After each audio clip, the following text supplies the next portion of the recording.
Assalamualaikum warahmatullahi wabarakatuh.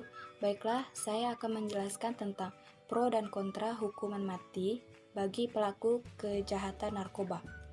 Hukuman mati terhadap pelaku kejahatan narkoba kembali menjadi perdebatan publik.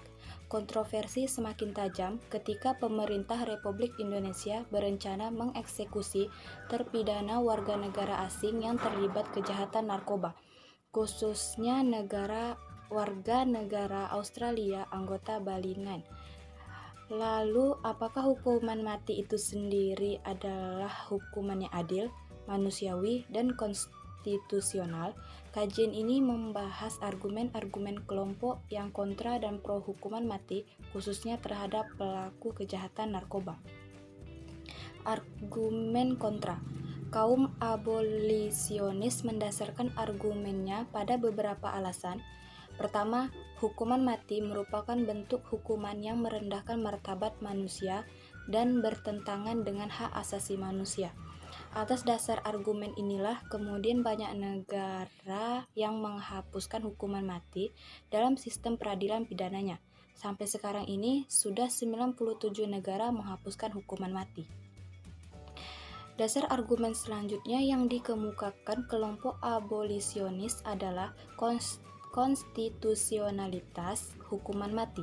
Dasar argumentasi konstitusional yang telah digunakan oleh kaum abolisionis di Indonesia pada tahun 2007, 2 WNI terpidana mati kasus narkoba serta 3 warga Australia anggota Bali 9 mengajukan permohonan uji konstitusional kepada Mahkamah Konstitusi atas pasal hukuman mati dalam Undang-Undang Nomor 22 Tahun 1997 tentang narkotika.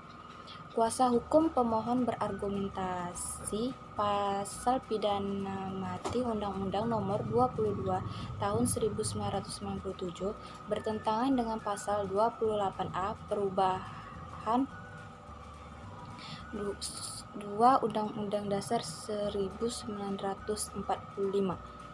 Namun, permohonan para pemohon ditolak oleh Majelis Hakim Mahkamah Konstitusi yang pada intinya menyatakan hukuman mati terhadap kejahatan yang serius merupakan bentuk pembatasan hak asasi manusia.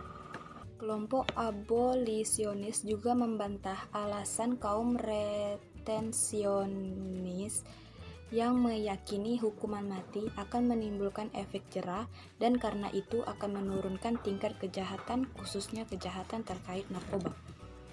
2. Argumen pro.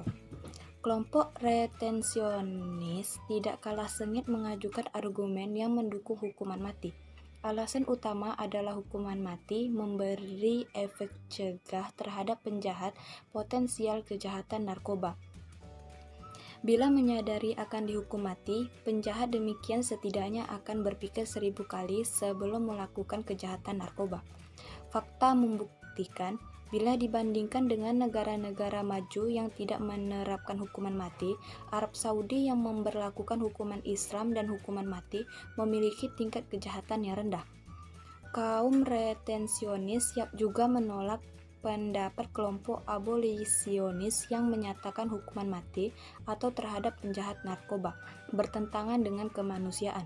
Sebaliknya, mereka berpendapat justru kejahatan narkoba merupakan kejahatan luar biasa yang menistakan peri kemanusiaan. Kejahatan narkoba merupakan kejahatan kemanusiaan yang merenggut hak hidup tidak satu orang, melainkan banyak orang. Kelompok retensionis berpendapat hukuman mati terhadap penjahat narkoba tidak melanggar konstitusi sebagaimana telah dinyatakan oleh Mahkamah Konstitusi. Dari berbagai argumen yang dikemukakan kelompok abolisionis dan retensionis, sungguhnya dapat diambil kebijakan sintesis hukuman mati bagi penjahat narkoba di Indonesia. Hukuman mati juga diterapkan untuk memberi peringatan keras bagi para penjahat narkoba potensial bahwa kita tidak akan berkompromi dengan kejahatan yang serius. Tetapi hukuman mati hanya dijatuhkan pada bentuk kejahatan narkoba yang paling jahat, seperti memproduksi dan pengedar narkoba. Selain itu, hukuman mati harus sangat-sangat berhati hati-hati dijatuhkan. Sekian, terima kasih. Wassalamualaikum warahmatullahi wabarakatuh.